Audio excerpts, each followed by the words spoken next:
chapter 8, verse 26. Ang sabi ko doon, tinutulungan tayo ng banal na Espiritu sa kahinaan natin.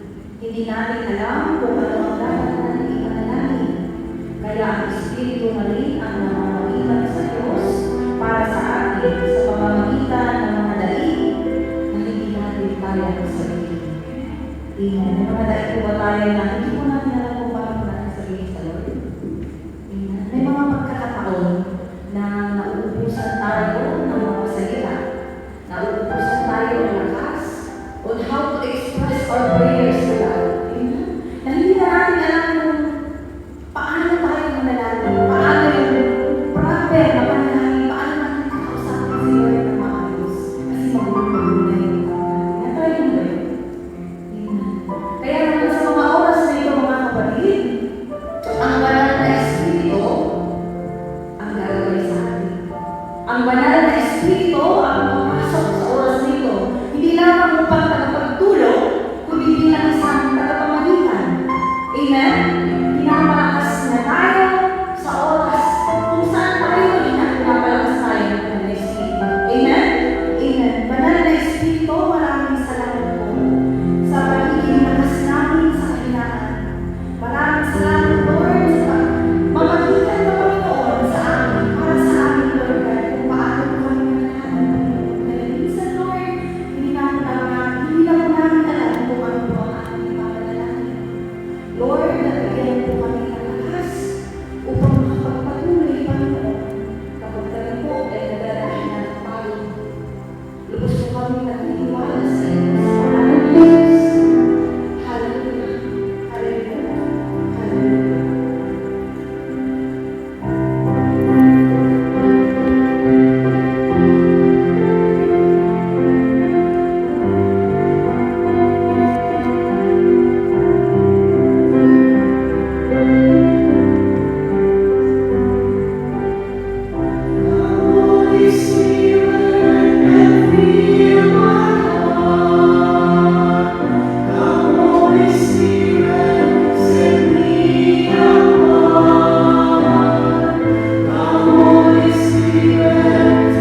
kabila, Lord, na napakabuti. Lord, ang hiling mo lang, Lord, ang aming pinapatulan sa araw. Sa pamamagitan, Lord, na lagi po kami dumaran sa mga pagsubok, Lord. Hanggang kayo, na lagi kami pinagabayan at pinagabayan. Lord, patuloy mo pong ingatan ang bawat isa sa amin. Sa kabila, Lord, na maraming mga pagsubok, mga pagsubok, Lord, na hindi namin inaasahan. Lord, patuloy kami maniniwala sa iyo. Patuloy kami, Lord, sa mga oras na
to prepare ourselves for your coming.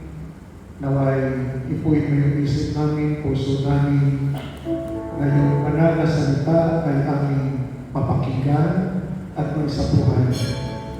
Hindi yung aming makamutong isip, hindi namin mga galit ang masunod kundi yung banal na salita na nagbibigay sa amin ng pag-asa, pagbabago, at kasaganaan sa aming buhay. All this we pray through Christ our Lord. Amen. The Father, Son, the Holy Spirit. Amen. Ang pagbasa ng mabuting balita ng Panginoon ayon kay San Mateo. Noong panahon yun, si Juan Bautista dumating sa ilang ng Judea at nagsimulang mangaral. Sinabi niya, pagsisihan ninyong kaligtanan ninyong mga kasalanan sapagkat malapit na maghari ang Diyos. Si Juan ang tinutukoy ni Propeta Isaías nang sabihin ito, ito ang sabi ng isang sumisigaw sa ilan. Ihanda ninyo ang daraanan ng Panginoon, tuwirin ninyo ang kanyang mga landas. Dinaming balahibo ng kamelyo ang damit ni Juan at balat ang kanyang pamikis.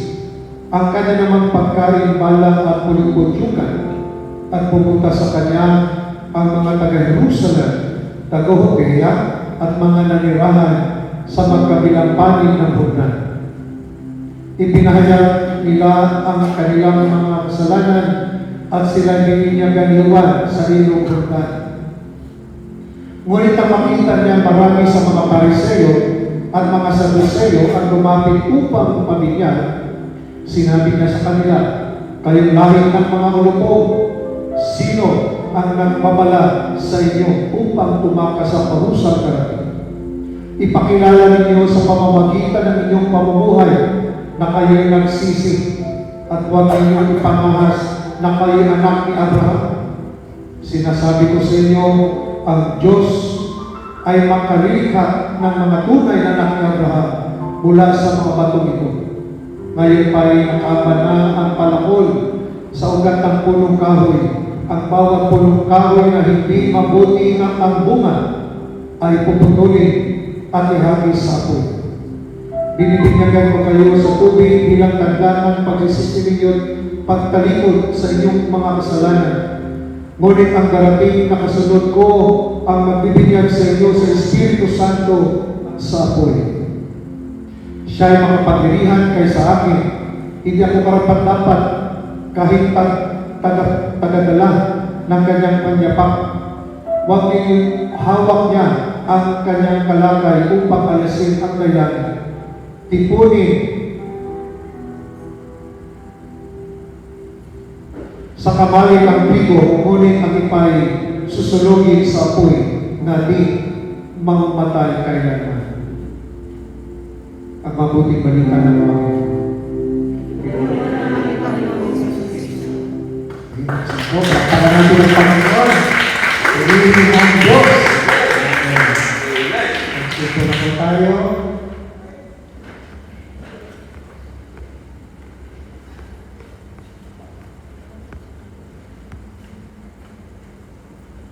Okay, so yung actually binasa natin ngayon, ito yung gospel for this coming Sunday. Okay, so sino ba lalabas this coming Sunday? Lahat pa lalabas. Okay, so alam na naman natin ang Advento ay paghahanda. So Advent means coming. Dahil darating ang Panginoon, maghahanda tayo. That's why ang tema ng ating topic ngayon ay paghahanda. Pero anong klaseng paghahanda? Very clear, yung paghahanda natin, internal. Yung puso ang ihanda natin. Okay? Of course, importante din yung external. Naghahanda na kayo at pa-door-to-door na. Oo, namin ngayon, pa-door-to-door, paghahanda. No? Kayo naghahanda, sila naman sa Pilipinas, no, nag-i-enjoy lang habang si Mama, no, talagang nagtipid ng tipid para mag-enjoy sila. Parating na yung box, wala man lang salamat. Mama, salamat. Diba? Tapos pag nag-text na, natanggap kayo nila. Anak, natanggap na yung box. Tapos ang sunod pa, ma, ito lang. So parang kulang pa rin, ano? So kailangan talaga yung paghanda at kung ihanda yung puso natin, kontento palagi, maski maliliit ang matanggap dahil nahanda ang puso, sigurado kontento ang buhay. So dito nga si Juan Bautista, sabi dito yung dumating, saan siya nanggaling? Sa Saipong. Sa ilan? No? Doon sa Judea. So nagsisimula na siya sa kanyang pagbimisyon. Si Juan Bautista, parang pinili siya. Siya na ngayong pinili ng Panginoon, tagapaghanda. Hindi siya yung Mesiyas. Ang role lang niya ay tagapaghanda. Role lang niya. Hindi siya yung kaligtasan. Diba anong role ni Juan? Sino? Anong role ni Juan? Tagapaghanda lang siya. Hindi siya kaligtasan. Although, yung mga tao at that time ay talagang akala nila si Juan Bautista na. Yung tagapaghanda, that's why next Sunday, third Sunday, nagpadala na sila, no? Doon na si Juan, doon nagpadala si Jesus na talagang darating. Okay? So, ang role ni Juan ay tagapaghanda. Parang buhay din natin OFW, diba? Pag si nanay, na talagang inihanda nyo ang mga anak nyo para may kinabukasan. Si nanay nagsakripisyo, pumunta sa Hong Kong, nagtrabaho, parang feeling ni nanay, wala na siyang kinabukasan. Importante ang anak may kinabukasan. Nilimot na ni nanay ang kanyang kinabukasan. Kasi nakahanap siya na ng tatay.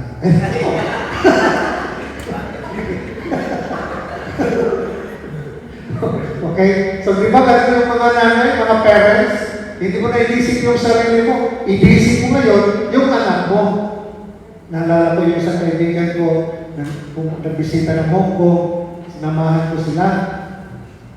Sinanay na siya, siyempre. Yung mag-isa lang siya, galing na nag-seminar no, sa Hong Kong, tapos doon, gusto lang pumunta ng bis niya. Alam niyo, parang nag-bis, masaya ka, di ba? Ang palaging isip na, sana nandito yung anak mo. Sana nandito yung anak mo.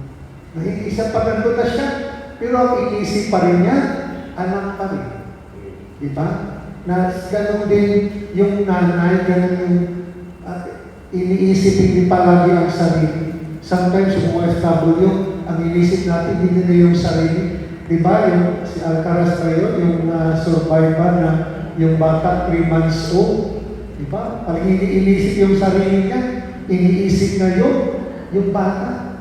So yun ang Kristyano. Ang Kristyano pala ay hindi iniisip ang sarili. Tingnan mo si Juan. Di ba? Si Juan, hindi niya iniisip. Pinili siya ng Diyos para mag-mission. Hindi iniisip yung sarili niya.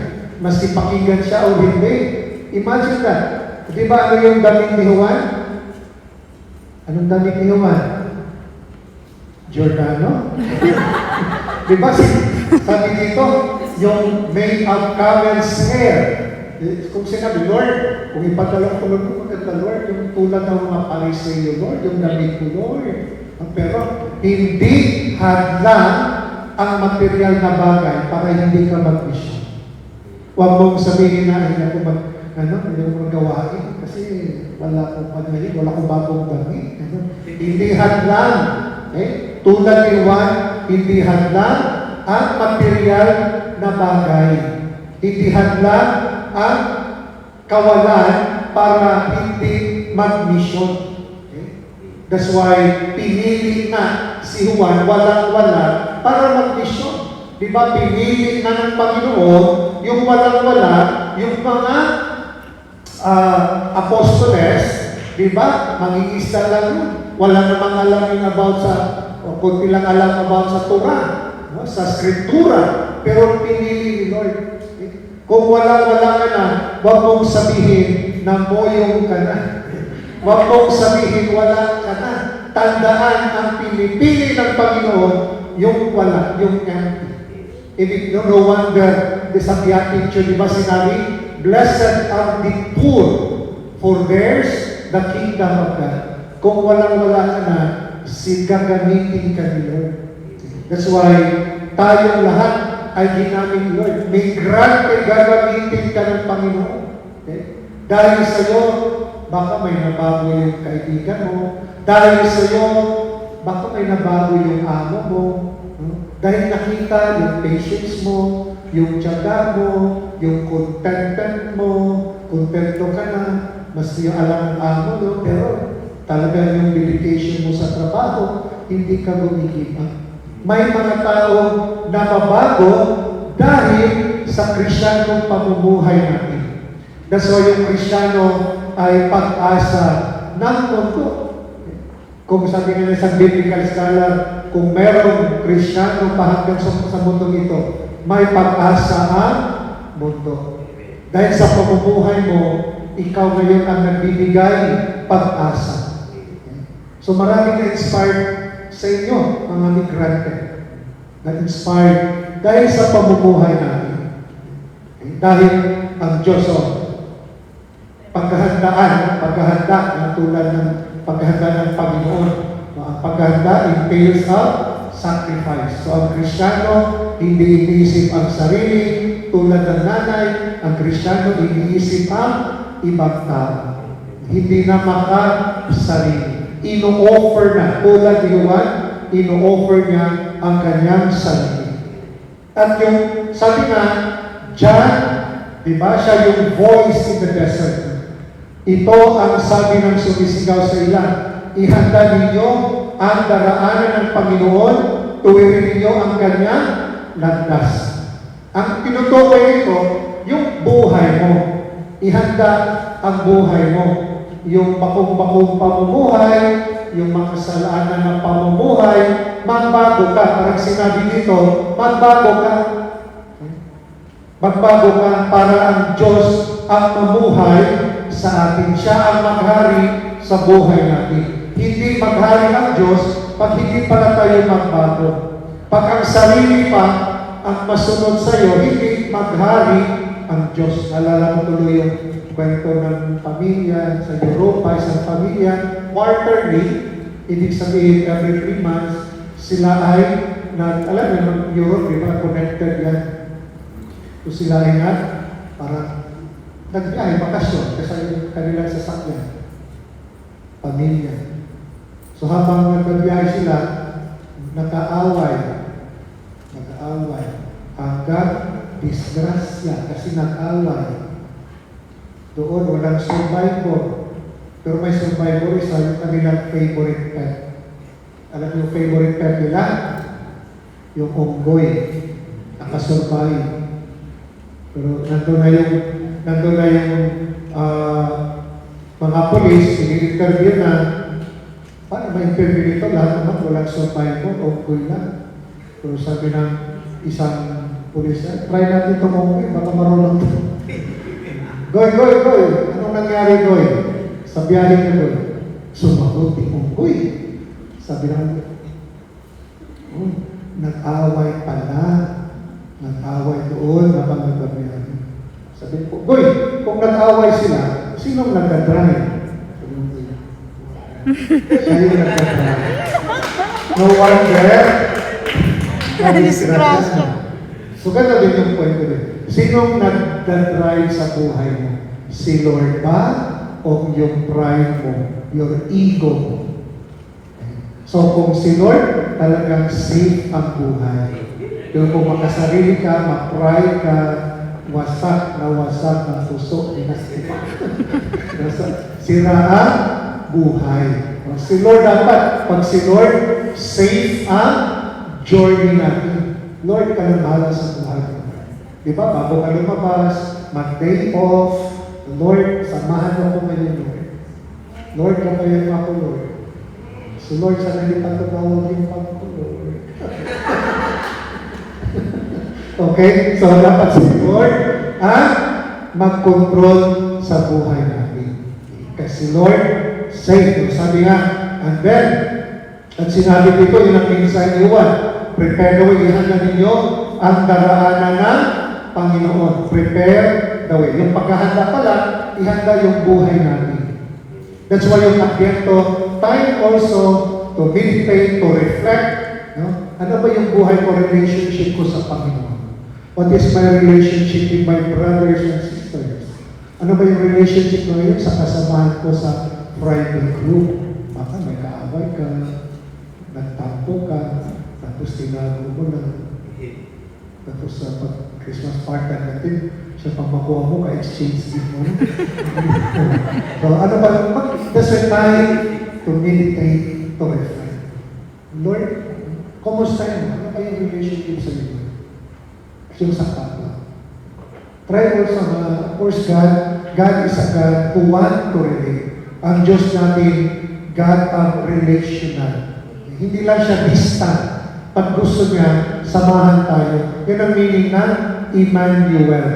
Sasamahan tayo ng Panginoon. Okay? So, kumustahin mo rin, Lord? Ano ba yung relation? Baka ikaw na ngayon ang nasunod. Baka hindi na si Lord ang nasunod. Baka ang gusto mo yun ang masunod. Hindi na ang kay Lord. Okay?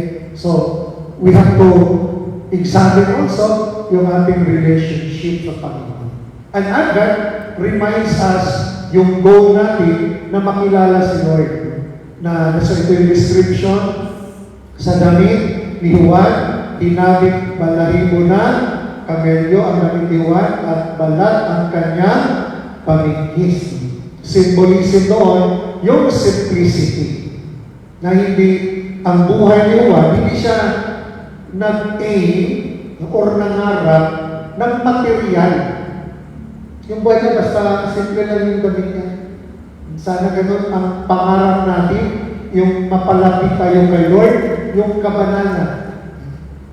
Sana yung number one ang pangarap natin. Of course, nangarap tayo. Bahay, no? Maka-start ng whatever to sustain us. No? Pero dapat ang number one na pangarap natin, dapat yung ating kabanalan. Naintindihan? Dapat yung Lord na sana mapalag. Alam ko, Lord, mahina ako, Lord. Pero Lord, ito yung pangarap ko, Lord. Yan ang pangarap ninyo. Si Juan, di ba? Pinili siya ng Panginoon. Pero hindi naman simple lang buhay ni Juan.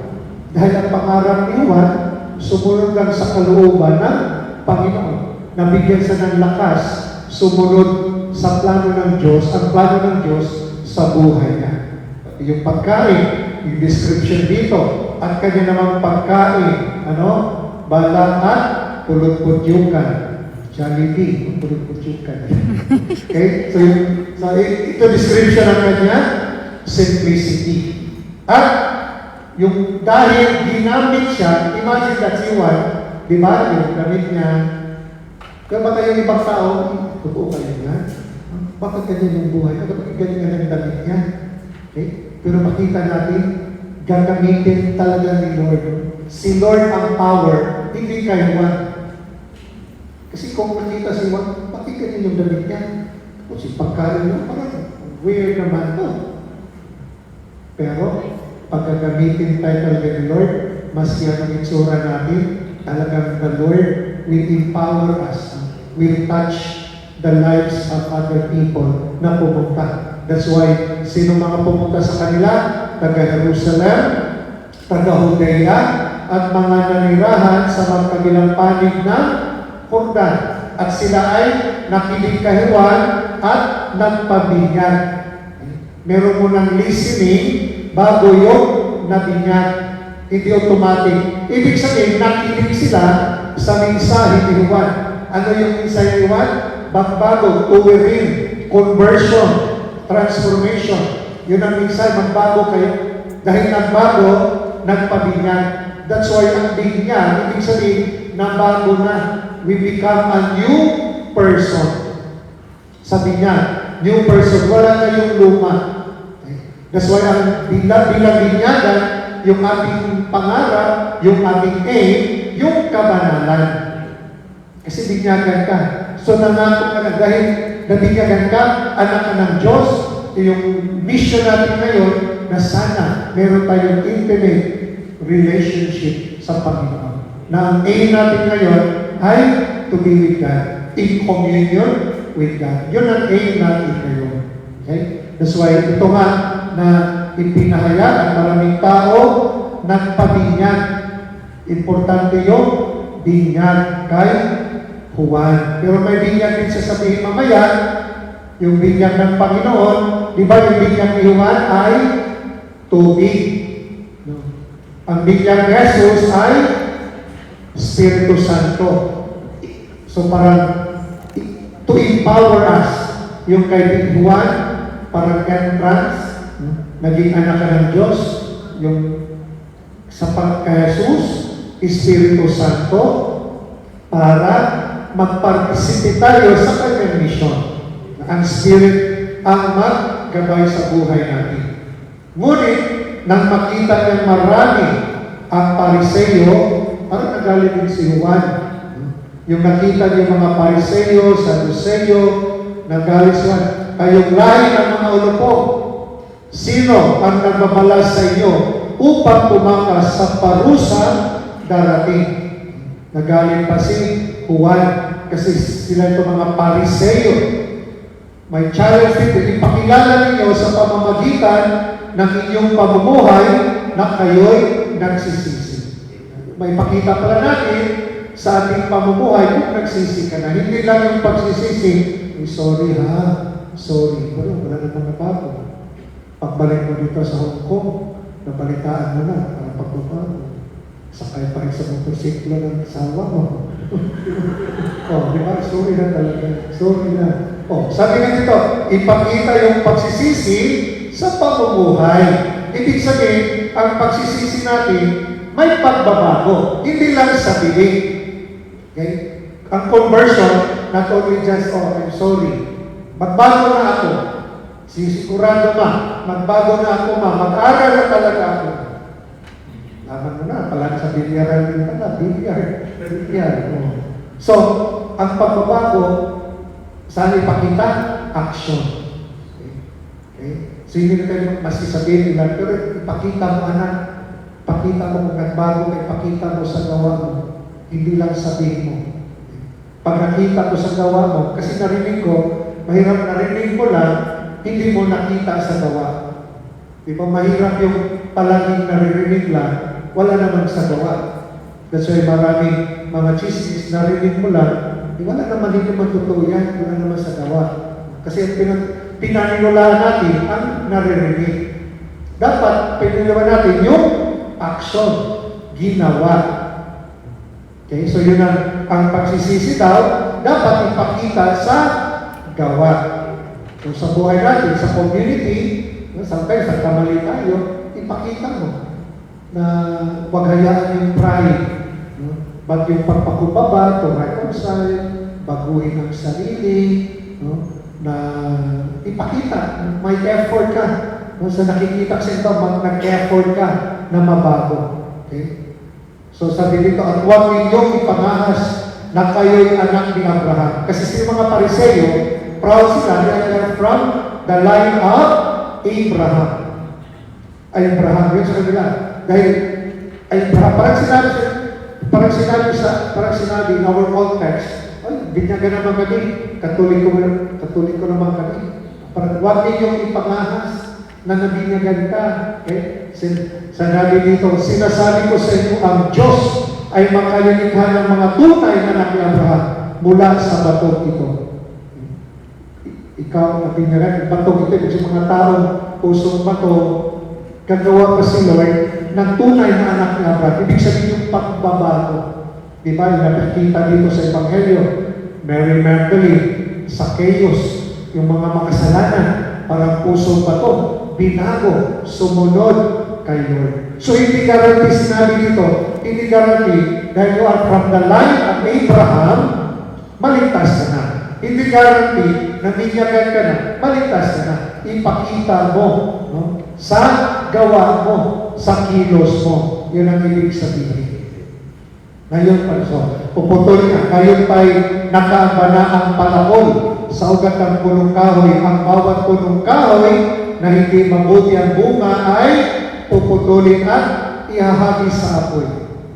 So ang punong kahoy na hindi namumunga,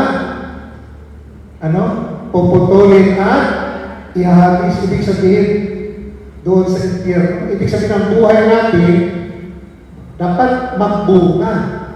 Ang pananampalataya pala, magbunga. Anong bunga? Yung action. Ang pananampalataya ay bunga, action, fruit. Diba? Sabi nga ni James, may pananampalataya ka, wala namang gawa, walang action. Ano daw yun? Sabi nga mo, yun. Useless yun. Okay? Dapat ang pananampalataya, merong action. Magbunga. Or else, anong sinasabi dito? Puputulin. Ibig sabihin, pagputol ka na, patay na.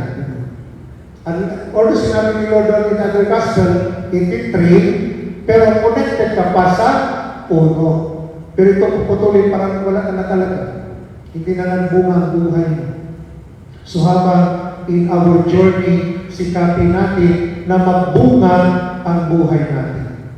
That in our pilgrimage, na gumawa tayong kabutihan. That's why Kristiyano ay hindi focused, hindi self-centered, God-centered, other-centered. Kung God-centered, other-centered tayo, makagawa tayo ng kabutihan.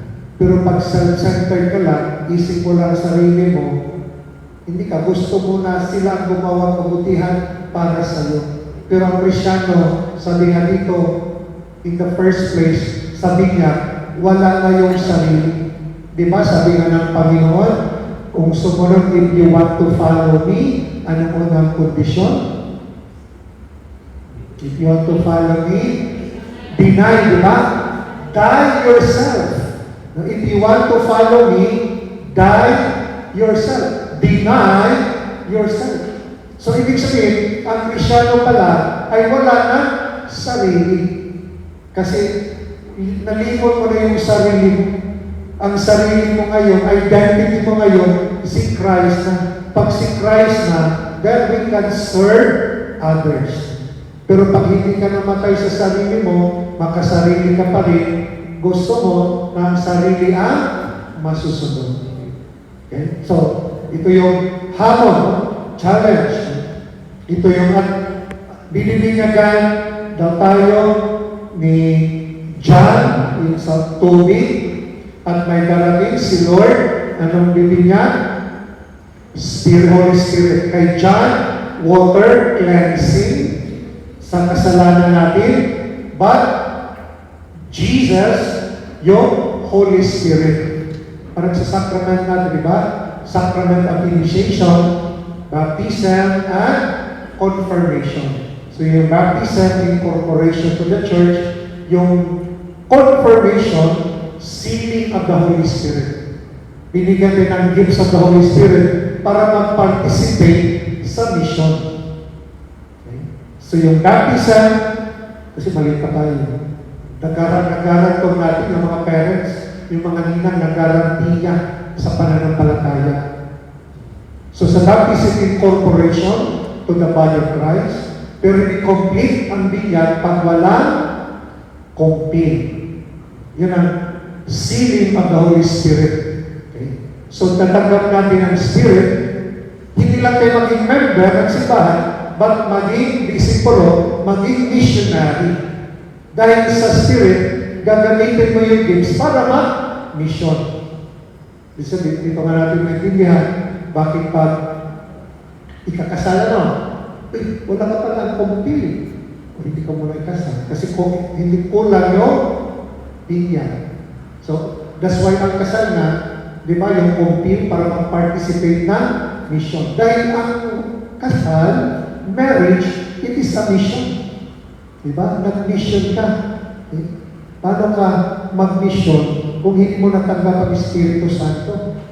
That's why kukumpilan para ready ka na mag-mission. Because marriage is a mission. That's why hindi natin tinanggap ang Espiritu Santo. That's why sa kasal, marriage, consummation.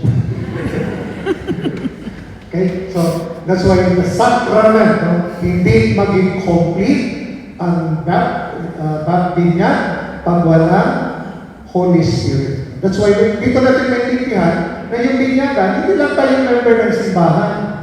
Tayo ang itinawag na disipulo. We are called to be missionaries. Dahil ang simbahan ay missionary. The church is a missionary church. So hindi ka lang member ng simbahan, member ng LCDI, missionary tayong lahat. So mag-mission tayo, kasama natin, kaibigan natin, i-text, nagsimba ka na ba? Mag-mission ka, reach out, ipakilala mo ang Diyos sa pamumuhay mo. Mission yan. So dapat ang member ng LCDI hindi nagbibigay ng consumption. Hindi. Dapat mag-mission. Okay? So, dito, meron yung judgment, no? By judgment dito, sabi na, hawak niya ang kanyang kalaykay upang alisin ang bayani. Titipunin niya sa kamalig ang mga trigo. Ibig sabihin yung makakain trigo. Titipunin niya trigo doon sa kamalig, doon sa langit, sa kanyang kaharian. Ngunit, ang ipay susunugin sa apoy na di mamamatay kailanman. Ibig sabihin yung mga ipa, walang laman. Dahil walang laman, hindi kayo lagay sa kamalig. Ano lang ilagay sa kamalig? Yung nagbunga, ang buhay. Di ba? Ang ilagay sa hari ng Diyos, yung mga taong gumagawa ng kabutihan.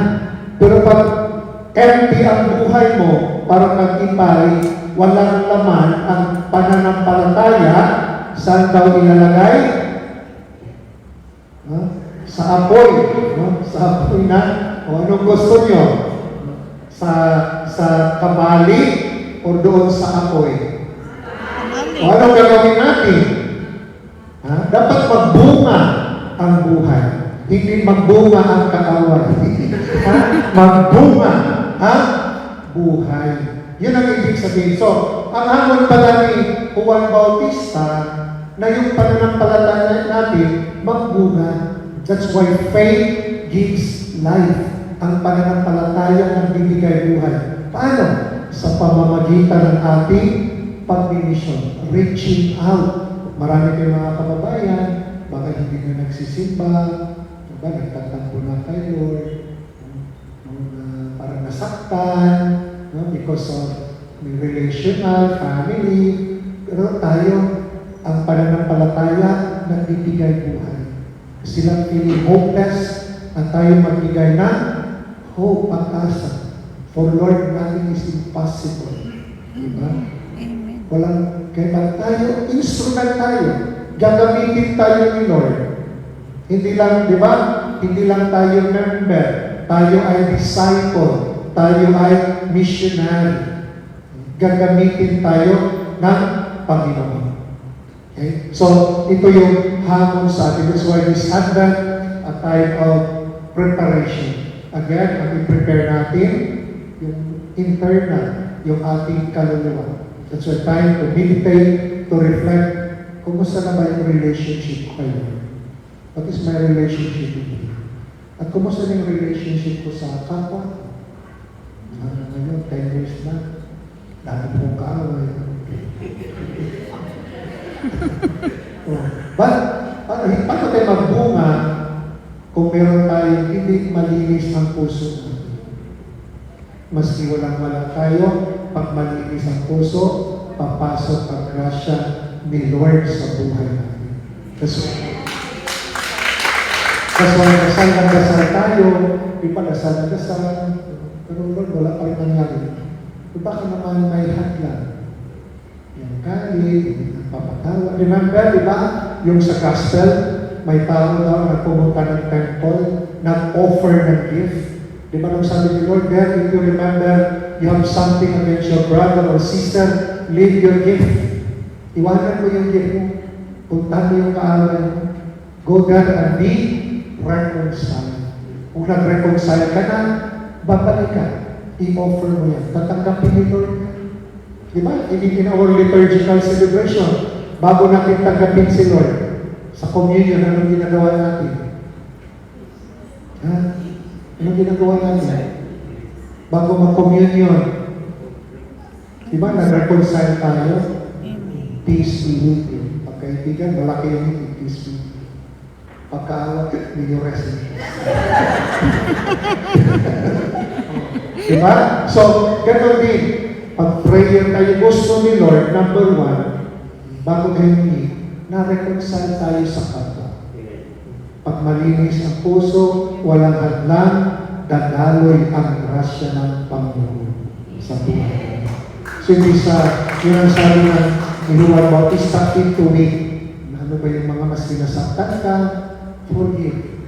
Huwag mong hayaan yung nakaraan mo, yung galit ang magdikta sa buhay mo. Walang kapayapaan. Okay? Maski nasaktan ka, do not plan for revenge. Lord, give me the courage, Lord, na ipag-pray mo rin. Kasi hindi lalo na yung nasaktan, hindi madali, di ba, matanggap. Lord, help me, Lord, na makayanan ko, Lord, at mapatawad ko, Lord.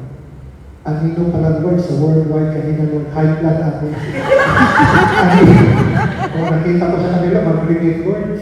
Mag-remit sana ako, Lord. Manis ako, Lord. Tapos tawag na yun pa, Ma, wala ka pa nag-remit, Ma. Hindi, kita ko yung kaaway ko doon. Hindi pa na. Oh, dahil nga sa galit, na napiktuhan, di ba? Ganun din. Pag galit, hindi nagpapatawad, akala ka na, it affects community. Kasi kung nagpapatawad ka, it brings harmony in the community. So, in our preparation for this Advent, we continue to ask the grace of God for humility and courage to forgive.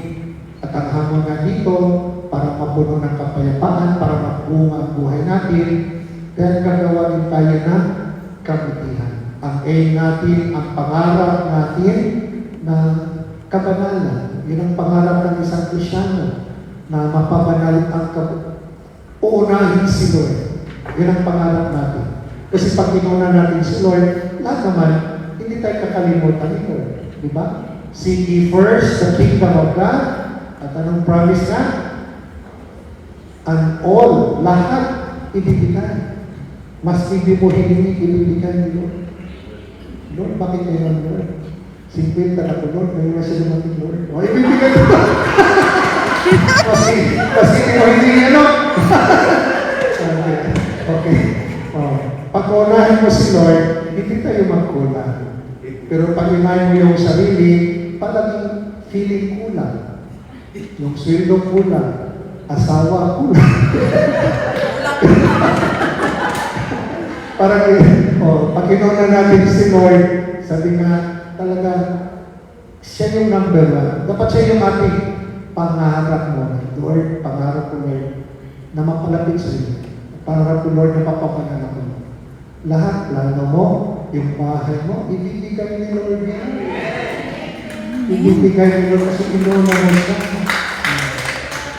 Lord, pag hindi mo pinangarap ko, ako nang bahala sa iyo. Dahil inuulo mo ako, number one ka rin sa buhay ko.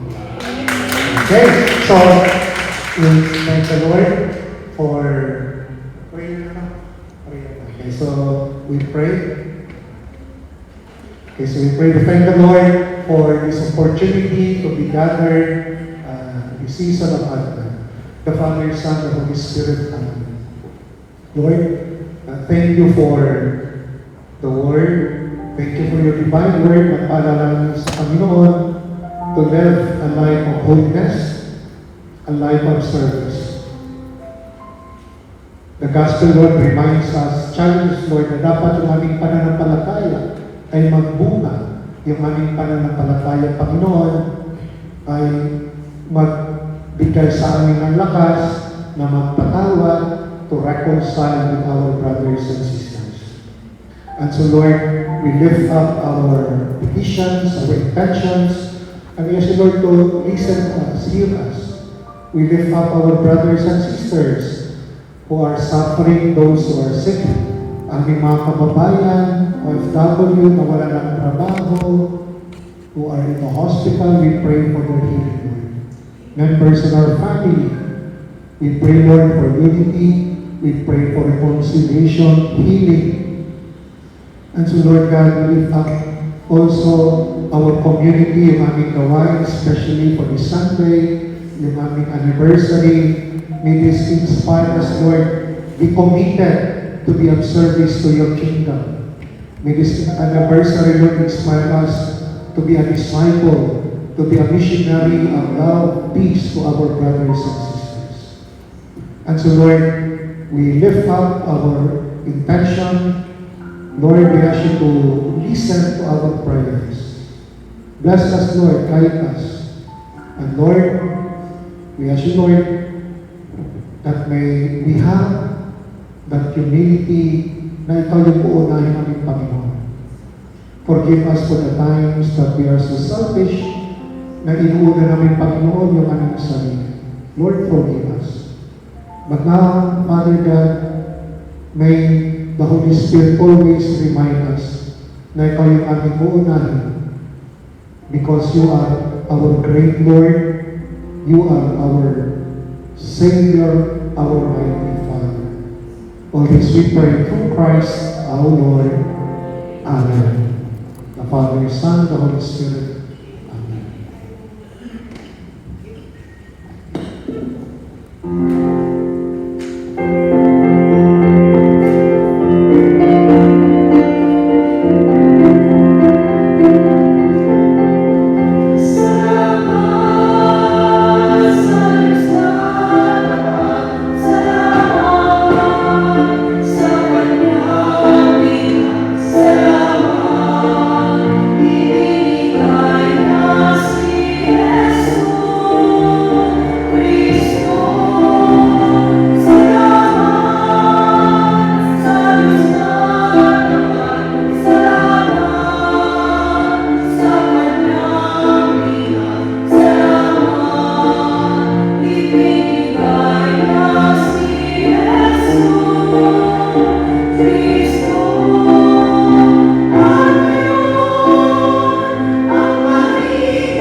Manatili po tayo nakatayo, brothers and sisters. Awitin natin, awit ng pagtitiwala sa Diyos. Salmo 90. Siyang nag-aalala ng pagtutok ng kalas-kasan at nananatili sa kalingan niyong kapangyarihan. Magkapagsasabi sa kanyang Panginoon at tahanan. Ikaw ang aking Diyos, ang Diyos ng Panginoon pinagkatiwalaan. Ika'y iniligtas niya sa pamalig sa mga manitan. At kahit anumang mabigat na sala, di ka magdadanas. Lulukuban niya sa lilim ng kanyang malabay na pagpag. Sa kalingan niya ay natitiyak mo na ikaw ay ligtas. Iingatan niya at ipagsasandalan pagkat siya ay tapat. Pagsapit ng gabi, di ka matatakot sa mga bahay. Maging sa gagawin biglang paglusog sa ating ni sana pa mga darating na salot pagkagat ng dilim. Di ka matatakot sa kasamang araw ng dumating. Kahit na mabuwag sa iyong harapan sa libong tao, sa iyong paligid ang bilang ng patay ng 10,000. Di ka matatakot at natitiyak mo, di ka manghano. Ika'y nagmamasik sa Panginoon iyong mamasdan. Yawang masasama ay nakikita mong pinarusahan. Sapagkat si Yahweh ang iyong ginawang tagapagsanggalan at ang pinili mo mag-iingat sa iyong kataskasan. Di mo abutin ika'y mapahamak at walang darating kahit anong uring mga paghihirap sa iyong hati. Susugurin niya ang maraming anghel silang susubaybay. Kahit sa ang laboy kay maparoon, tiyak-tiginan. Sa kanilang para ikatayugan silang magtakas, nang hindi masaktan ang mga pango sa gatong na talis. Kahit ang tapakan mo ay mga liyong mas mapagsik, di ka maanos sa masikip at liyong mababangis. Ang sabi ng Diyos, aking iniligtas ang tapat sa akin, at ingatan ko ang sinumang taong ako'y inagin. Pag sila'y tumawag, laging handa ko na sila'y pakinggan. Aking sasamahan at kung may hilahin isa sa kuluhan. Aking iniligtas at ang bawat isa ay pararanan. Sila'y bibigyan ko ang dadating palaan ng mahabang buhay at nakatitiyak ng tatagawin nila'y kaligtasan. Maaaring pilit ko ang langit at hindi pumatapang ulan. Maaaring magpapala ko ng mga balang upang samantayin ang lupain nito. Maaaring palaganapin ko sa aking bayan ng salo. Ngunit sa sandali ang bayan ito na aking pinili ay magkukumaba. Manalangin, hanapin ako at talikdan ang kanilang masama. Dinilin ko sila, pakatawarin ko sila, at ibabalik ko sa kanilang lupain ang katiwasayan at kasalanan. Ito ang mga salita ng Diyos. Salamat sa Diyos. Let's everyone see you next Friday. And see you When